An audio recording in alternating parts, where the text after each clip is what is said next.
इसको बात समझ में आती क्यों नहीं है। मैं एक बार कह चुका हूँ कि मैं उस लड़की के साथ नहीं जाऊँगा, फिर भी वह मुझे बोला कि तू ही देख ले। यह अपने आप को समझता क्या है, और यह चला भी गया। अमन प्रेम पर बहुत ज़्यादा ही गुस्सा किए जा रहा था, मगर प्रेम तो वहाँ से चला गया था। अब गुस्सा करके ही क्या फ़ायदा। वह पैर पटकते हुए कैबिन से बाहर आया और देखा कि सब लोग जा रहे हैं। जब वह सलोनी के डेस्क पर आया तो सलोनी वहाँ थी ही नहीं। वह श्रुति से पूछा, सलोनी कहाँ है? श्रुति बोली, सर वह तो अभी अभी निकली है, क्योंकि वह बहुत ज़्यादा ही परेशान लग रही थी। वह बोली कि मैं जा रही हूँ। मैं उसे बोली कि मैं भी चलती हूँ, मगर वह तो आज मेरे लिए भी नहीं रुकी, वरना रोज़ तो मेरे साथ ही जाती थी। इतना सुनकर के अमन बोला ठीक है, और वह भी बाहर चला गया। जब वह ऑफिस से बाहर गया तो वह देखता है कि सलोनी वहाँ पर ऑटो का वेट कर रही थी। वह फ़ौरन से सलोनी के पास गया और कहने लगा, सलोनी चलो मेरे साथ आज। सलोनी उसके तरफ देखी तो कहने लगी, नहीं अमन सर, मैं चली जाऊंगी। अमन बड़े ही जोर दे कर के उसे बोला, चलो ना, मैं भी उधर ही चल रहा हूँ, कुछ काम है, मैं तुम्हें ड्रॉप भी कर दूँगा।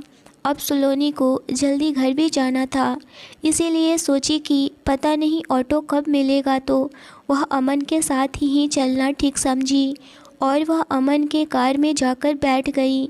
अमन भी ड्राइविंग सीट पर बैठ गया और कार स्टार्ट कर दिया। कुछ ही देर में वह अलग रास्ते पर चल पड़ा, जिसे देख कर के सलोनी पूरी तरह से डर गई थी। वह बोली, अमन सर, यह तो मेरे घर का रास्ता नहीं है, आप कहाँ लेकर जा रहे हैं मुझे? अमन बोला, बस जहाँ मंजिल है तुम्हारी वहीं तो लेकर जा रहा हूँ मैं। सलोनी काफ़ी डर रही थी। इस वक्त वह कही, अमन सर गाड़ी रोकिए, आप कहाँ लेकर जा रहे हैं मुझे? मुझे नहीं जाना है, मुझे आप यहीं जाना है, यहीं पर रोक दीजिए, यह मेरे घर का रास्ता नहीं है। अब अपने घर कहाँ जा रही हैं? आप तो सीधे सिंघानिया मैंसन जा रही हैं। यह प्रेम सर का ऑर्डर है, इसीलिए मैं आपको अपने साथ सिंघानिया मैंसन ही लेकर जा रहा हूँ, और मैं प्रेम का ऑर्डर ना मानूँ यह नहीं हो सकता है। आपको अच्छे से पता है, आप तो सबसे पुरानी एम्प्लॉय है ना। इतना सुनकर के सलोनी थोड़ी परेशान हो रही थी, मगर उसके जहन में बहुत सारे सवाल घूम रहे थे। वह बोली, मगर प्रेम सर अपने घर क्यों बुलाए हैं मुझे? मैं उनके मेंशन जाकर क्या करूँगी? अमन कुछ भी आगे बोलना नहीं चाहता था। थोड़ी देर बाद बोला, अब तो वहाँ जाकर ही पता चलेगा। यह सुनकर के सलोनी शांत हो गई। कुछ ही देर में अमन सलोनी को लेकर के सिंघानिया मेंशन पहुँच गया। सलोनी कार से बाहर आई और वह अमन के कहने पर अंदर जाने लगी। अमन कार पार करके अंदर आया। इस वक्त सिंघानिया मेंशन के हॉल में सभी लोग मौजूद थे। सलोनी प्रेरणा और उसके मौसी और रोहित को देख करके हैरान हो गई और वह प्रेरणा के पास आकर बोली, प्रेरणा तुम यहाँ क्या कर रही हो? हमें तो घर जाना चाहिए, और आप सब लोग भी यहाँ पर हैं। चलिए यहाँ से घर, यहाँ हमें नहीं रहना है ना। सलोनी इतना घबराई हुई थी कि वह चाहे तो इस वक्त प्रेरणा के साथ सबको वहाँ से घर लेकर चल जाए। उसकी परेशानी को देख कर के प्रेम बोला, सलोनी क्यों परेशान हो रही हो? अब से यहीं रहना है और हम सब लोग यहीं रहेंगे। इतना सुनकर सलोनी बोली, नो सर, मुझे यहाँ नहीं रहना है, मैं अपने घर ही रहना चाहूँगी। प्रेरणा उसके पास आई और कहने लगी, सलोनी रिलैक्स, तुम चलो मेरे साथ, और उसका हाथ पकड़ के उसे अपने कमरे में लेकर गई। तो सलोनी कहने लगी, यार यह सब क्या है? मुझे कुछ भी समझ में नहीं आ रहा है, क्या हो रहा है यहाँ? तुम मान कैसे गई इस इंसान के साथ में रहने के लिए? तुम कैसे मान गई यहाँ पर आने के लिए? तुम क्यों आई हो यहाँ? तुम्हें पता है ना कि यह इंसान तुम्हारे साथ क्या क्या किया है? तुम कैसे भूल सकती हो? सलोनी की इतनी सारी बातें सुनकर प्रेरणा बोली, यार रिलैक्स रिलैक्स हो जाओ, शांत हो जाओ, और और प्रेरणा ने टेबल पर रखे हुए पानी का ग्लास उठाई और सलोनी की तरफ बढ़ाते हुए बोली, यह लो पानी पियो और ख़ुद को शांत करो और मेरी बात ध्यान से सुनो। सलोनी बैठ गई सोफे पर और उसके हाथों से पानी ली और पीने लगी। पानी पीने के बाद थोड़ा वह रिलैक्स महसूस की। फिर प्रेरणा से बोली, अब बता क्या कहना है तुझे। प्रेरणा उसके पास बैठ गई और उसके हाथों को अपने हाथों में ली और कहने लगी, मुझे यहाँ रहने का कोई शौक़ नहीं है, मुझे कुछ जानना है यहाँ, इसीलिए मैं हूँ। और अगर तुम सब लोग वहाँ रहोगे तो मेरी टेंशन बनी रहेगी, इसीलिए मैं सोची कि सब लोग एक साथ ही रहेंगे। सब कुछ जानना और भी आसान हो जाएगा मेरे लिए। रही बात प्रेम की, तो वह कुछ नहीं करने वाला है मेरे साथ या फिर तुम लोगों के साथ में। ओके, तो फिर डरने की कोई बात नहीं है। तुम यहाँ रिलैक्स होकर के रहो। तुम्हारे सारे सामान आ गए हैं यहाँ। उस रेंटर वाले को पैसे पेमेंट भी कर दी और तुम आराम से यहाँ रहो। कोई भी टेंशन लेने की तुम्हें बिल्कुल भी ज़रूरत नहीं है। और बाय द वे, मान लो कि बुरा हो भी जाए तो तुम्हारे साथ तो बिल्कुल होगा नहीं, और मैं कभी तुम्हारे साथ बुरा होने भी नहीं दूँगी। मैं सब कुछ संभाल लूँगी।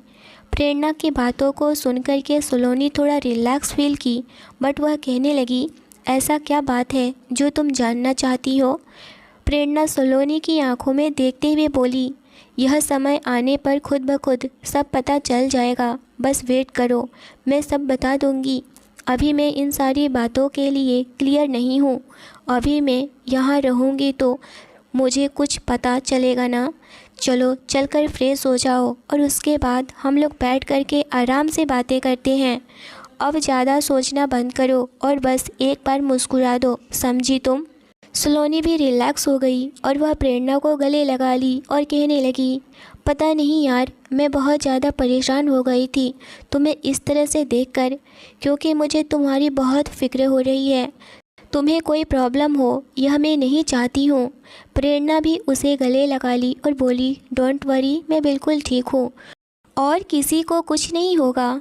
चलो अब फटाफट से बाहर चलते हैं। जैसे ही वह खड़ा हुई जाने के लिए, वैसे ही वह प्रेम से टकरा गई।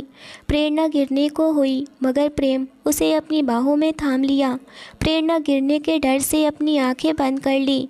वह अपनी आंखें खोली और देखी कि वह इस वक्त प्रेम के बाहों में है। यह सब देख कर के सलोनी वहाँ से बाहर चली गई। प्रेम उसके बिल्कुल फेस के करीब आया और धीरे से उसके कान के पास बोला, वाइफी ज़रा संभल कर, वरना कहीं गिर वर गई तो आपको ही बहुत ज़्यादा प्रॉब्लम हो जाएगी और मुझे आपको उठाकर ही इधर से उधर ले जाना पड़ेगा। वैसे सही भी है, मुझे तो यह काम करने में बहुत ज़्यादा एक्सपीरियंस है। इतना सुनकर के प्रेरणा उसके हाथों को अपने बॉडी से अलग करना चाही, मगर वह कहाँ छूटने वाली थी। प्रेम अपने बाहों के घेरे में प्रेरणा के कमर को ऐसे जकड़ा हुआ था जैसे कि वह भाग जाएगी। प्रेरणा बोली, प्लीज़ मुझे छोड़िए, मुझे जाने दीजिए, नीचे सब लोग वेट कर रहे हैं। फिर भी प्रेम उसे नहीं छोड़ा और बोला, कोई कुछ नहीं सोचेगा और ना ही कोई वेट कर रहा है। वह सब लोग जानते हैं कि हम दोनों हस्बैंड वाइफ हैं, तो हमें प्राइवेसी की ज़रूरत है और इतने दिनों के बाद मिले हैं तो हमें तो प्यार करना बनता है ना वाइफी। तो हमारी फ़र्स्ट नाइट कब होने जा रही है? आप कहे तो आज ही कर ले। यह बात सुनकर प्रेरणा की आंखें पूरी तरह से बड़ी हो गई। वह कहने लगी, यह सब फालतू बातें मेरे सामने क्यों कर रहे हैं? यह फालतू बातें मुझसे नहीं करिए और मेरा हाथ छोड़िए, मुझे जाने दीजिए। वह प्रेम से अपने आप को छुड़ाने की कोशिश करने लगी, मगर प्रेम कहाँ उसे छोड़ने वाला था। वह बहुत ही मजबूती से उसे पकड़ा हुआ था और कहने लगा, आज तो मैं छोड़ने वाला नहीं हूँ, आज तो मैं अपना हक लेकर ही रहूँगा। आखिर पति हूँ मैं आपका और आप अच्छे से। अभी वह बोल ही रहा था कि प्रेरणा उसके हाथों पर अपने दांतों के निशान बना चुकी थी। प्रेम फ़ौरन से अपने हाथ को प्रेरणा के बॉडी से रिवील कर दिया और वह अपने हाथों को देखने लगा और बोला, सच में बहुत ज़्यादा ही बदमाश हो आप। मुझे नहीं पता था कि इतनी बदमाशी भी करती हैं मेरी प्यारी बिल्ली। आप इतनी ज़ोर से काटती भी हैं, मुझे तो पता भी नहीं था। This is not fair. हाँ। प्रेरणा मुस्कुराते हुए कमरे से बाहर चली गई। वहीं प्रेम के होठों पर भी स्माइल आ गई। जहाँ प्रेरणा अपने दांतों से काटी थी, वहीं पर प्रेम भी एक बार फिर से अपने होठों से चूम लिया और बोला, मैं इस वक्त आपको तो जीत कर ही रहूँगा। मैं वह चीज़ गंवाने जा रहा था जिसकी मुझे ज़्यादा ज़रूरत है। आप वह कोहिनूर हो जो कि मैं पहचानने में गलती कर दिया, मगर अब नहीं। अब आपको मुझसे अलग कोई नहीं कर सकता है। चाहे कितनी भी प्रॉब्लम क्यों ना हो जाए, मैं आपको उस सारी प्रॉब्लम से आज़ाद कर दूंगा। और आप कौन हैं, क्या है, मुझे उससे कोई भी फ़र्क नहीं पड़ने वाला है फ्यूचर में। इतना कहकर के वह एक कॉल करता है और बोला, जल्दी से जल्दी उस फाइल को मेरे पास भेजो, जितना जल्दी हो सके। तुम्हें पता है ना कि देर मुझे बर्दाश्त नहीं है। वह कॉल कट कर दिया। प्रेरणा नीचे आई तो देखती है कि कोई मेहमान आए हुए हैं। वह बहुत ज़्यादा ही हैरान थी कि अचानक से हम लोगों के आने के बाद में इतने सारे मेहमान क्यों आए हैं। फिर वह सोचने लगी कि ज़रूर दादी की तबीयत को पूछने के लिए आए होंगे। वह धीरे धीरे नीचे उतरते हुए आ रही थी कि तभी पीछे से प्रेम भी आया और कहने लगा, यह लोग यहाँ क्या करने आए हैं? नहीं, इन्हें नहीं आना चाहिए था। यह बहुत बड़ी गलती किसने किया इन्हें बुला करके। प्रेम जो भी बोल रहा था प्रेरणा मुझसे सुन चुकी थी। प्रेम जैसे ही प्रेरणा का हाथ पकड़ा, वह बोली, आखिर यह लोग हैं कौन और इन्हें क्यों नहीं आना चाहिए? प्रेम प्रेरणा का हाथ पकड़ के उसे कमरे में लेकर जाने की कोशिश किया तो प्रेरणा ने हाथ उठा करके बोली कि मुझे पहले बताइए यह लोग हैं कौन, मुझे जानना है। आखिर मुझे इस तरह से लेकर के क्यों जा रहे हैं? मुझे भी तो मिलना है ना। आखिर मैं इस घर की बहू हूँ, आपकी पत्नी हूँ। फिर आप मुझे इन लोगों से छुपा क्यों रहे हैं? यह सुनकर के प्रेम बोला, मैं यह सब बिल्कुल भी नहीं चाहता। इन बातों को राज ही रहने दो तो ज़्यादा बेहतर होगा, वरना बहुत तकलीफ़ होगी। यह सारी बातों को जान कर के प्रेरणा उसके करीब आई और कहने लगी, आखिर क्या राज है, किसको तकलीफ़ होगी? सब लोग मुझसे क्या छिपा रहे हैं? आखिर बताना क्या चाहते हैं? आखिर हो क्या रहा है इस घर में? दादी भी हॉस्पिटल में मुझे कुछ बता रही थी, बट वह भी कुछ नहीं बताई।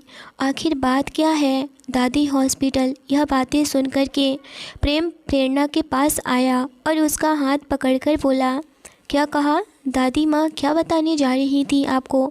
प्रेरणा कही, यही तो मुझे जानना है कि दादी माँ आखिर क्या कहना चाहती थी, क्या बताना चाहती थी। प्रेम को बोली, हटिए, मुझे नीचे जाना है, मुझे जाने दीजिए। आखिर बात क्या है? प्रेम भी इस वक्त बिल्कुल भी नहीं प्रेरणा को रोका और वह भी उसके पीछे आने लगा। प्रेरणा जब नीचे गई तो एक औरत प्रेरणा के पास आई और प्रेरणा को बहुत ही गौर से देखने लगी। वह औरत दिखने में काफ़ी खूबसूरत थी, गोरी रंगत, बड़ी बड़ी आँखें, एकदम से प्रेरणा की तरह, दिखने में भी बहुत ही रईस और बड़े घराने की लगती थी। वह प्रेरणा के पास आई और उसे गले लगा ली और कहने लगी, कैसी हो बेटा? प्रेरणा यह सब होते हुए देख कर के बोली, जी मैं ठीक हूँ, बट आप हैं कौन? मैं आपको नहीं जानती हूँ। तभी कल्याणी जी खड़ी हुई और कहने लगी, बेटा यही तो मैं सच्चाई तुम्हें बताना चाहती थी और वही सच्चाई से तुम्हें रूबरू भी कराने वाली हूँ। मैं इसीलिए तो तुम्हें इतने दिनों से ढूंढ रही हूँ, मगर तुम पता नहीं कहाँ थी और किस हालत में थी। मुझे बिल्कुल भी नहीं पता था। तुम्हें हक है यह सब जानने का। मैं बिल्कुल भी यह सारी बातें राज नहीं रख सकती हूँ। प्रेरणा को बिल्कुल कुछ भी समझ में नहीं आ रहा था। वह बोली, दादी माँ आप क्या कहना चाहती हैं? आप खुल कर के बोलिए, मुझे कुछ भी समझ में नहीं आ रहा है। कोई पूरी तरह से कंफ्यूज था तो कोई परेशान था। प्रेम नीचे आया और बोला, मैं समझाता हूँ आपको। यह वसुंधरा जी हैं, आपकी अपनी माँ जो आपको जन्म दी हैं, पर सबके सामने कह नहीं पाई कि आप इनकी बेटी हैं और ये आपकी माँ है, और सड़कों पर फेंक दी बस लावारिस की तरह। यही सच्चाई है न वसुंधरा जी। जब आपको इतना पता था कि आप अपने बच्ची की परवरिश नहीं कर सकती हैं तो आप जिंदा ही क्यों रखी, मार दी होती जन्म। प्रेम बोलते हुए रुक गया, उसका गला भराया था। प्रेरणा की माँ वसुंधरा जी हैं। प्रेरणा एकदम से उन्हीं को देख रही थी। एक टक प्रेरणा के तो जैसे पैर ही ज़मीन में जम गए थे। वह पूरी तरह से हैरान थी कि यही वह औरत है जो उसे जन्म दी और वह भी बचपन में ही उसका साथ छोड़ दी। यह सुनकर के प्रेरणा वहीं रोते हुए बैठ गई। जैसे ही वसुंधरा जी आगे बढ़ने की कोशिश की, प्रेम उन्हें हाथों से रोक दिया और बोला, प्रेरणा के करीब आने की कोशिश भी मत करिएगा। प्रेम प्रेरणा के पास गया और उसे संभालने लगा। सलोनी भी यह सब सुनकर के काफ़ी हैरान थी कि इतनी बड़ी मिनिस्टर की बहू वही प्रेरणा की अपनी माँ है। वही अमन भी था। वह बिल्कुल भी सोच नहीं पा रहा था कि यह सब क्या हो रहा है। वह वसुंधरा जी के पास आया और कहने लगा, माँ, यह आप क्या कह रही हैं? यह बिल्कुल सच नहीं हो सकता। यह बोल दीजिए कि यह सब कुछ झूठ है। आप ऐसा नहीं है। आप तो बहुत ही प्यारी माँ है ना। बिल्कुल भी विश्वास नहीं हो रहा है मुझे कि आप ऐसा कर सकती हैं। प्लीज़ माँ, आप यह कह दीजिए कि झूठ है। वसुंधरा जी भी फूट फूट कर रोने लगी और वह चीखते हुए बोली, बेटा यही सच है। मैं ही प्रेरणा को अपने कोख से जन्म दी। यही मेरी बेटी है। मैं कैसे बताऊं कि यह सब कुछ कैसे हुआ। मैं बिल्कुल भी उस वक्त इस हालत में नहीं थी कि मैं कुछ भी फैसला ले सकूं और प्रेरणा को अपने पास रख सकूं। वह लोग बहुत खतरनाक थे। अगर मैं प्रेरणा को अपने पास रखती तो वह लोग जान से मार देते इसे। मैं नहीं चाहती थी कि मेरी वजह से मेरी बेटी की जान जाए, भले ही वह रोड पर ही किसी गरीब के घर ही पली बड़ी, मगर वह जिंदा तो रहेगी ना। यह सोच करके मैंने उसे एक अनाथ की तरह जीवन जीने दी। मैं हर पल हर वक्त उसकी खबर लेती रही, उसकी पढ़ाई लिखाई हर कुछ देखती रही, मगर कुछ ऐसी पाबंदियां लगा दी गई मुझ पर कि मैं आगे प्रेरणा की हेल्प नहीं कर पाई। मैं दूर हो चुकी थी क्योंकि मुझे यहाँ से लंदन ले जाया गया। यही कारण था कि मैं प्रेरणा को बिल्कुल भी केयर नहीं कर पाई, बट मैं हमेशा से उसकी भलाई ही चाही। मैं क्यों अपनी बच्ची को इस तरह से सड़कों पर छोड़ दूंगी। मैं जिस दिन खुद से दूर की थी, मैं उस दिन तिल तिल करके मरी थी। एक घुटन सी हो रही थी मुझ में कि मैं अपनी बच्ची से कब मिलूंगी, कब मैं उसे देखूंगी। और वसुंधरा जी प्रेरणा के पास आकर उसके पैरों में गिड़गिड़ाते हुए माफ़ी मांगने लगी। वह हाथ जोड़ करके कहने लगी, बेटा मैं तो माफ़ी के लायक भी नहीं हूँ, मैं माँ कहलाने के लायक भी नहीं हूँ, क्योंकि कोई भी माँ अपनी बच्ची के साथ ऐसा नहीं कर सकती है।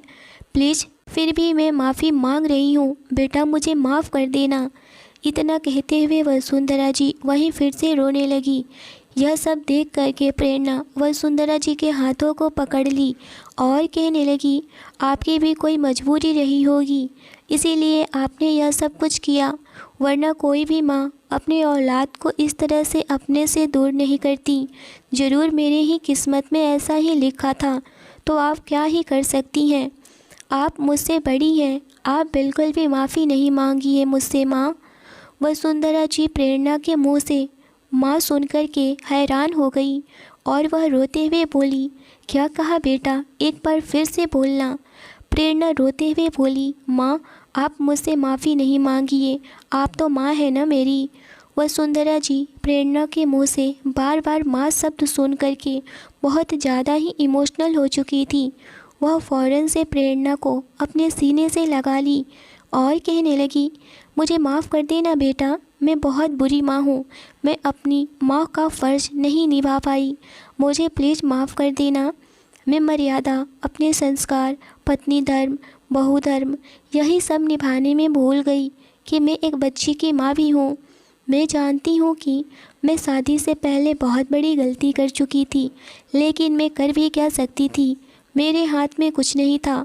वह लोग मेरी शादी ज़बरदस्ती करा दिए थे।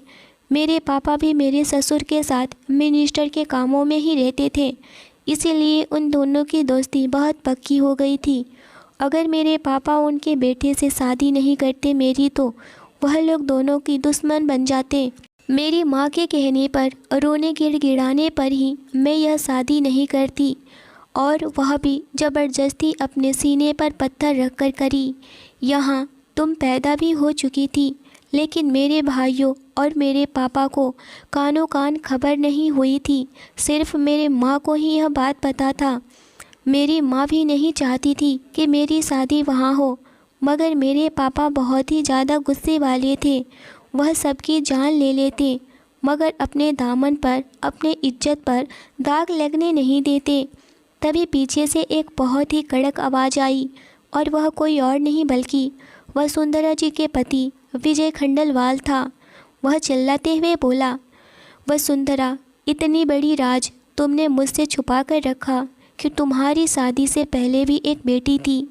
विजय खंडेलवाल को देख कर के सब लोग हैरान हो गए। प्रेरणा के हाथों के सहारे से खड़ा किया। वसुंधरा जी आवाज़ सुनकर के समझ गई थी कि वह कौन है। वह भी फ़ौरन से खड़ी हो गई। विजय खंडेलवाल वसुंधरा जी के पास आया और गुस्से से आंखें लाल किए हुए अपने हाथों की मुठियाँ कस लिया। वह गुस्से से चीखते हुए बोला, तुम्हारी इतनी हिम्मत कि तुम मुझे धोखा दो। और वह जैसे ही अपने हाथ उठाकर वसुंधरा जी को मारने की कोशिश किया, अमन विजय खंडेलवाल का हाथ पकड़ लिया और बोला, नहीं पापा, आप ऐसा बिल्कुल भी नहीं कर सकते हैं। यह मेरी माँ है और आप बिना जाने समझे इस तरह से माँ पर हाथ नहीं उठा सकते हैं। जी हाँ, अमन ही वसुंधरा जी को और विजय का इकलौता बेटा था। विजय अमन को इस तरह से सामने खड़े और अपने हाथों को रोकते हुए देखकर वह गुस्से से बोला, तुम्हारी इतनी हिम्मत की तुम मुझे रोको, हट जाओ वरना भूल जाऊंगा कि तुम मेरे बेटे हो। अमन चिल्लाते हुए बोला, आप क्या कर सकते हैं? ज़िंदगी भर आप अपने ही पत्नी को अपने पैरों के नीचे दबा कर रखे हैं। अब यह मैं बर्दाश्त नहीं करूँगा। अगर आप फिर से हाथ मेरी माँ पर उठाए तो मैं भूल जाऊँगा कि आप मेरे बाप हैं।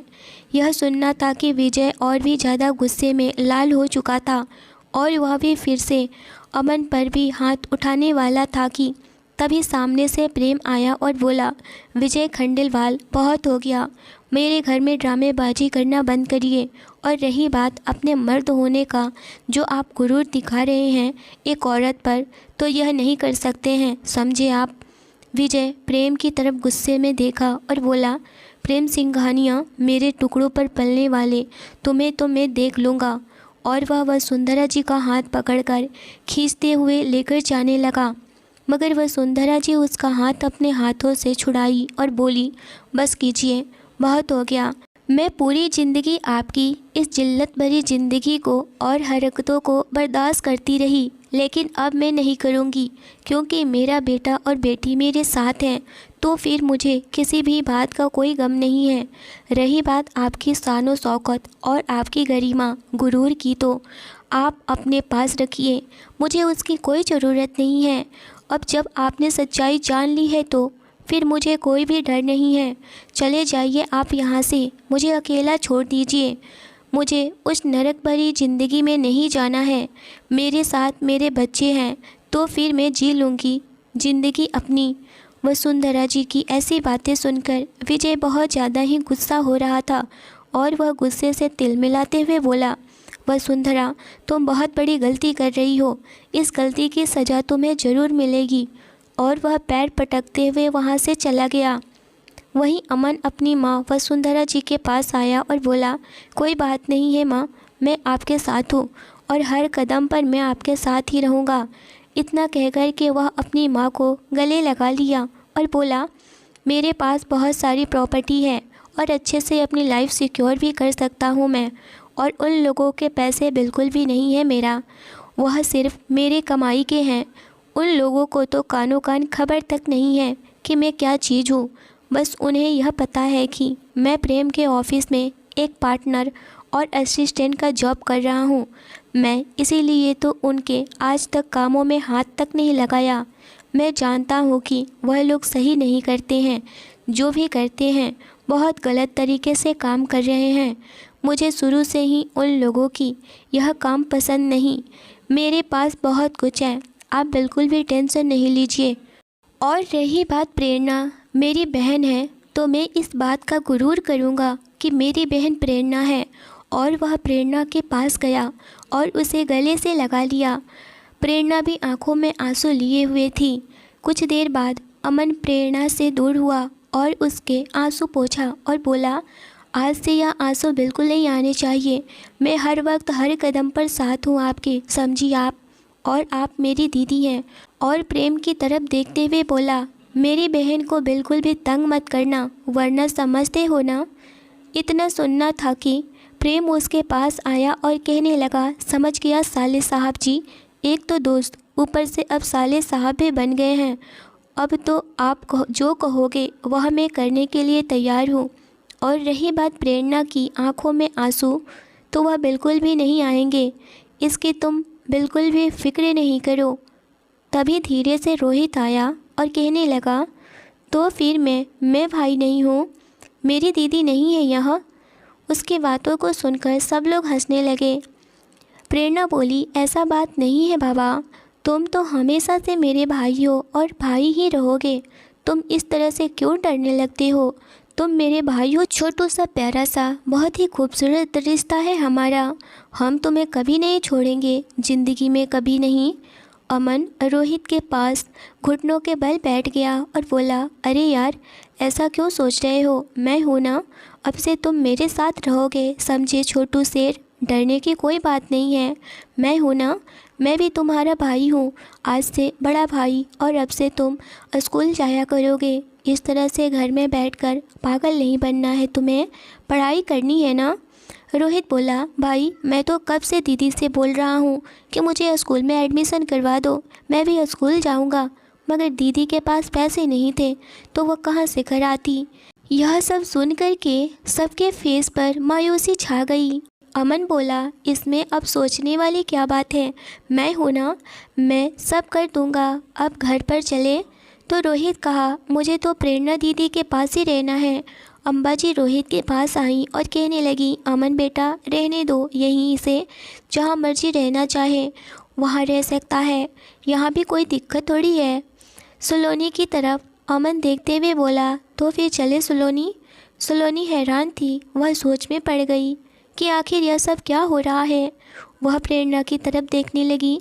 प्रेरणा स्माइल करते हुए सुलोनी के पास गई और बोली, जाना, यह मेरा भाई है, अब से तुम उसी के पास रहना, उसका अच्छे से केयर करना।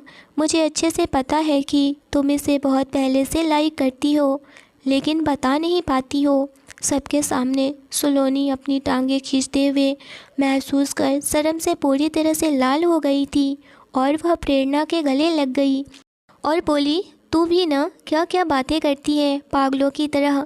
वसुंधरा जी सोलोनी के पास आई और कहने लगी, अच्छा तो यह है मेरी होने वाली बहू, बहुत अच्छी है, तो फिर चले बहू रानी। यह सुनकर सोलोनी और भी ज़्यादा शर्मा गई। उसकी शर्माहट देखकर प्रेम बोला, अब शर्माने से कुछ नहीं होने वाला है, चलो जाओ जल्दी से यहाँ से, तुम्हें परेशानी हो रही थी ना यहाँ रहने में, अब जाओ यहाँ से। वहीं रीना जी एक साइड में खड़ी यह सब कुछ होते हुए देख रही थी। वह बहुत ज़्यादा खुश थी। तभी वसुंधरा जी रीना के पास गई और कहने लगी, रीना जी मैं आपका शुक्रिया अदा कैसे करूं? और इतना कहकर वसुंधरा जी रीना के पैर छूने लगी।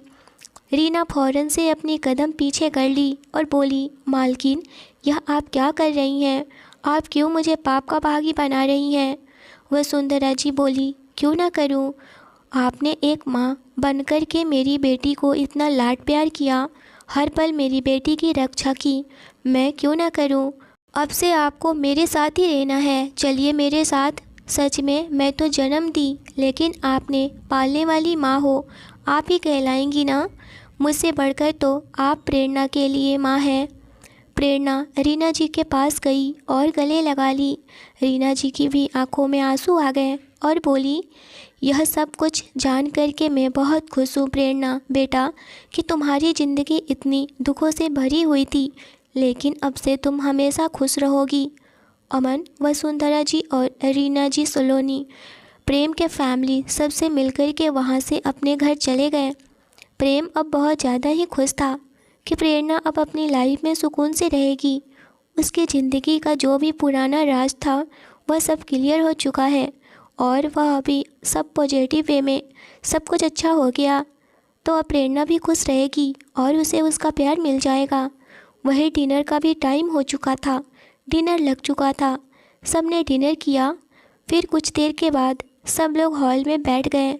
वही कल्याणी जी कहने लगी, चलो जो भी होता है अच्छे के लिए ही होता है। प्रेरणा बेटा अब तुम हैप्पी हो ना? प्रेरणा के होठों पर स्माइल लिए हुए कल्याणी जी की तरफ देखकर बोली, दादी माँ अब मैं बिल्कुल खुश हूँ। जो भी मेरी ज़िंदगी की प्रॉब्लम थी अब सारी प्रॉब्लम सॉल्व हो गई। अम्बा जी बोली, तुम अब से जो भी करना चाहो कर सकती हो, तुम अब से बहुत खुश रहना। वहीं अनुज सिंघानिया भी बहुत खुश थे कि जो हुआ सो अच्छा हुआ, मगर विजय को ऐसा नहीं करना चाहिए था। प्रेम बोला, डैड उसको तो मैं देखता हूँ, उन सब की हेकड़ी तो निकालना ही पड़ेगा। कल्याणी जी बोली, यह सब करने की कोई ज़रूरत नहीं है, चुपचाप से अपना काम करो। और फिर ना हमारे घर हमारी बहू आई है तो अब इन सब बातों का कोई फ़ायदा नहीं है। अनुज जी कहने लगे, मेरे हिसाब से प्रेम और प्रेरणा की फिर से शादी कर देनी चाहिए, कैसा रहेगा माँ? यह सुनकर के कल्याणी जी बोली, हाँ क्यों नहीं, ज़रूर, एक बड़ा सा पार्टी तो होना चाहिए, सारे शहर दुनिया जाने की प्रेम सिंघानिया की वाइफ कौन है। यह सुनते ही प्रेरणा बोली, दादी यह सब की क्या ज़रूरत है, मैं वैसे भी इनकी पत्नी हूँ। प्रेम यह सुनकर के प्रेरणा की तरफ देखने लगा और बोला, ठीक है दादी माँ रहने दीजिए, जैसा प्रेरणा कह रही है वैसा ही होगा। तभी अम्बा जी बोली, अरे कैसे रहने दे, प्रेरणा जो कहेगी वैसे थोड़ी होगी, हमारी भी अरमान है, मर्जियाँ है। ठीक है हम कल से ही शादी की तैयारी करते हैं। प्रेम का भाई आरव भी आ चुका था और प्रेरणा से मिलकर वह भी बहुत खुश था। अगले दिन से ही शादी की तैयारियां शुरू हो गई। सब लोग इकट्ठे हो गए थे। देखते ही देखते शाम हो गई। प्रेरणा इस वक्त दुल्हन के लिबास में बहुत ज़्यादा ही खूबसूरत लग रही थी। रेड कलर के लहंगे में और ब्राइट मेकअप में बहुत ज़्यादा ही खूबसूरत लग रही थी।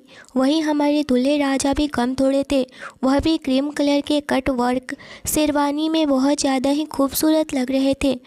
प्रेम को जो लड़कियां देखती वह आहें भर रही थी और सोच रही थी, काश यह मेरा दूल्हा होता। लड़की कितनी लकी होगी कि उसका दूल्हा इतना हैंडसम है। रिन्ना जी और सुलोनी प्रेरणा को लेकर के आई तो सब लोग उसी को एकटक देखते रहे और सबकी नज़रें एकटक प्रेरणा पर ही टिकी हुई थी। वह क्या भला की खूबसूरत लग रही थी। रोहित उसके पास गया और बोला, दीदी आप कितनी खूबसूरत लग रही हैं। यह सुनकर प्रेरणा स्माइल की और रोहित का हाथ पकड़ के उसके साथ जाने लगी। तभी एक और औरत बोली, लगता है यह लड़की का लड़का है और शादी से पहले ही लड़का। तभी वसुंधरा जी बोली, जी नहीं, यह मेरी बेटी है और यह मेरा बेटा है, इसका भाई है ना कि उसका बेटा। आप लोग बिना जाने गलत क्यों सोच रही हैं। सामने वाले की बोलती बंद हो गई। प्रेरणा को प्रेम के बगल में लाकर बैठा दिया गया। प्रेम बस एकटक प्रेरणा को ही देखे जा रहा था। कुछ देर में ही सारी शादी की रस्में पूरी हो गई। यह देखकर प्रेम बहुत ज़्यादा ही खुश हुआ कि हमारी फिर से शादी हो गई, अब हमारा बंधन तो और भी मजबूत हो गया। प्रेरणा भी यह सुन कर के खुश थी, मगर वह प्रेम को बिल्कुल जाहिर नहीं होने देना चाहती थी। अभी सारे गेस्ट वहीं पर थे। तभी दरवाजे पर ही एक ज़ोर से चीख हुई। वह कोई और नहीं बल्कि विजय खंडेलवाल था। उसके पीछे कुछ गुंडे लगे पड़े थे। वह चिल्लाते हुए बोला, प्रेम सिंघानिया मुझे बचा लो। प्रेम उस तरफ देखने लगा जिधर आवाज़ आ रही थी। अमन भी वहीं था। वह प्रेम को जाने से रोका और बोला, छोड़ो यार। और वह सिक्योरिटी को बुलाकर विजय को यहाँ से जाने के लिए बोल दिया। विजय खंडेलवाल बोला, मुझे माफ़ कर दो बेटा, मुझसे बहुत बड़ी गलती हो गई। मैं अपने ही धुन में अंधा हो गया था। मैं किसी को यहाँ समझ ही नहीं पा रहा था। सबको मैं नीचा दिखाता रहता था, लेकिन आज मुझे पता चला कि मैं क्या चीज़ हूँ। मैं एक मामूली सा इंसान हूँ।